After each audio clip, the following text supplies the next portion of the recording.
Have you ever had a tomato that is sitting with a bleached out spot towards the sun? This is called sun scald. What has happened is that this red tomato, which is full of lycopene, has had the lycopene degrade in this area.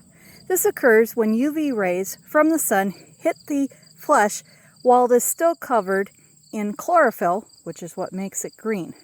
It kills the different hormones and metabolic processes that allow for the chlorophyll to degrade at the end of the season when the fruit is ripening and allow for the lycopene to take over.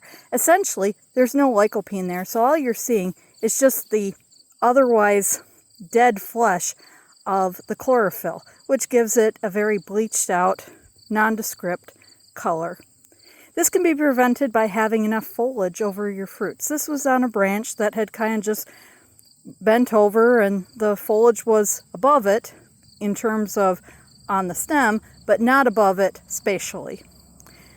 Another way to prevent this is to not over prune. A lot of people these days are into pruning and they'll over prune to the point that their fruit is exposed. That's okay if you're doing something like an indigo type where you want to have that indigo coloring, because essentially it's a sunburn that is where the lycopene has degraded, but it has a indigo color instead of this bleached out color. But you don't want to be doing it on types that don't have indigo. So if you're wondering why,